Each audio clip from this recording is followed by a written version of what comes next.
I shouldn't even be telling you this, but I can't sleep anymore, not after what I saw at the lake. Maybe if I speak it out loud, it'll stop replaying in my head. It started on a late September evening when the air was heavy with the smell of wet earth and rotting leaves. I had driven out to Lake Michigan after work just to clear my head. The shoreline near where I parked was always quiet, almost forgotten. No lights, no tourists, just the constant hum of water hitting the rocks.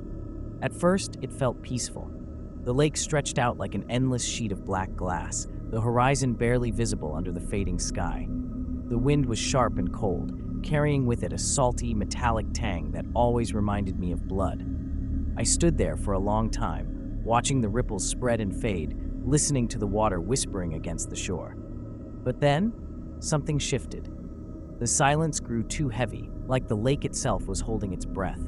Even the wind seemed to stop moving. I remember hugging my arms against my chest, suddenly aware of how alone I was out there. That's when I noticed it, movement in the water, about 30 feet from shore. At first, I thought it was a log, half submerged, swaying in the current. But then it stood up. I froze. My mind tried to explain it away. Maybe a swimmer, maybe someone fishing. But there was no boat, no sound, no splashes. Just a figure, rising unnaturally, still from the water. The shape was that of a woman. Her dress clung to her like it was soaked through, pale and glimmering faintly in the moonlight. The water only reached her waist, yet she didn't move, didn't shift as the waves lapped against her. I couldn't see her face at first, just a curtain of dark, dripping hair. I should have left then. My body screamed at me to run back to the car, to not look, to not breathe. But I couldn't move. My legs felt nailed to the sand. And then, she lifted her head.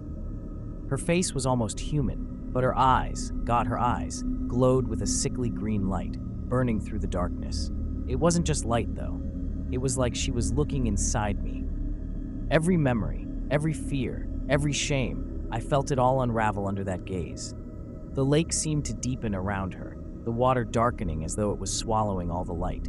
I swear the air grew heavier, pressing down on me, filling my lungs with damp rot. I don't know how long we stared at each other. Seconds? Minutes?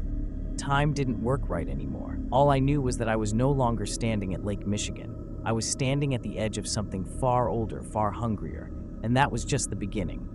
I don't know how long I stood frozen there, but when I finally blinked, she was closer. Not by much, just a few feet nearer to the shore, but enough for me to realize she hadn't walked or swum or even moved the way a person should. 1 second she was standing in the middle of the lake, and the next, she wasn't. The water around her was still calm, as if it hadn't been disturbed at all. I whispered to myself, "She's not real. She's not real."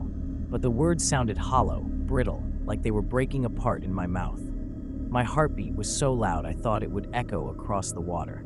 Then she tilted her head. It was such a small, simple motion, but it tore something inside me. The way her neck bent, it wasn't right. It was too sharp, too sudden, like her bones were bending the wrong way. With that movement came a sound, not from her lips, but from the air around me. A low hum, deep and vibrating, like the groan of the lake itself. I stumbled back a step, and the sand under my shoes gave a wet hiss, like something had been waiting beneath the surface.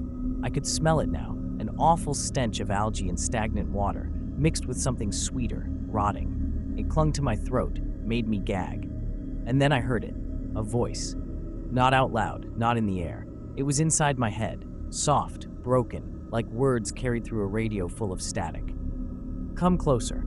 I shook my head, backing away, but with each step I took, she seemed to draw nearer. No ripples in the water, no splashes, just her pale figure advancing, the glow of her eyes burning brighter.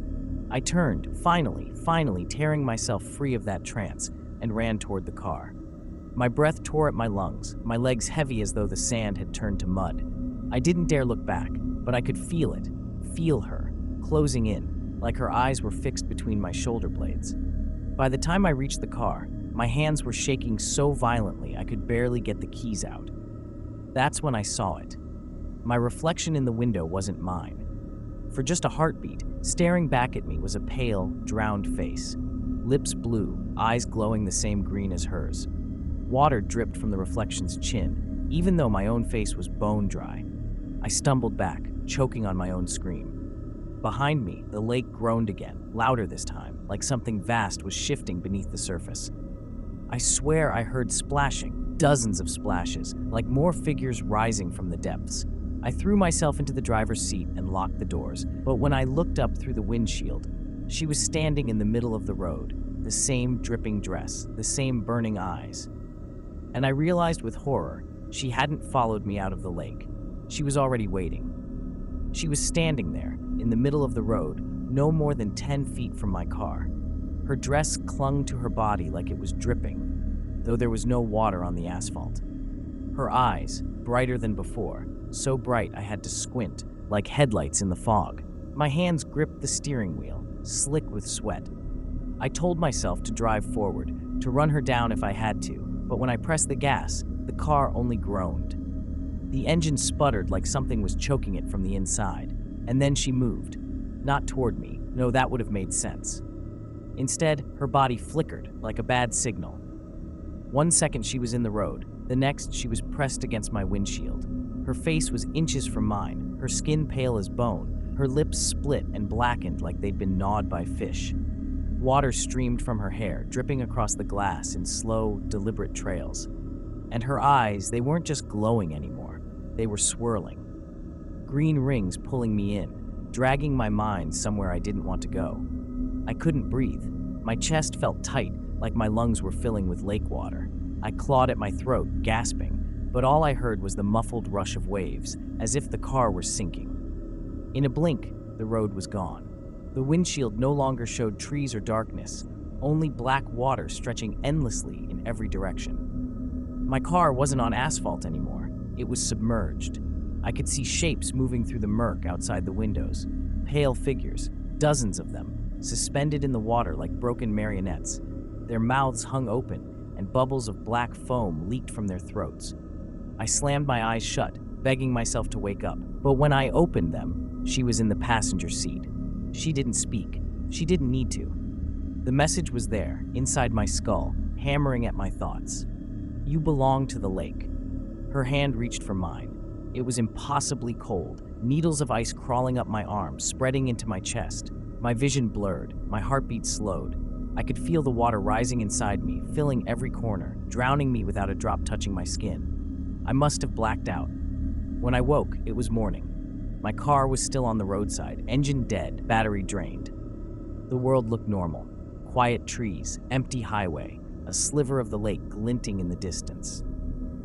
For a moment, I convinced myself it had all been a dream, until I caught my reflection in the rearview mirror. My eyes glowed faintly green, and in the silence of that bright morning, I heard the faintest whisper, coming not from outside the car, but from somewhere deep inside my head. I'll see you again tonight.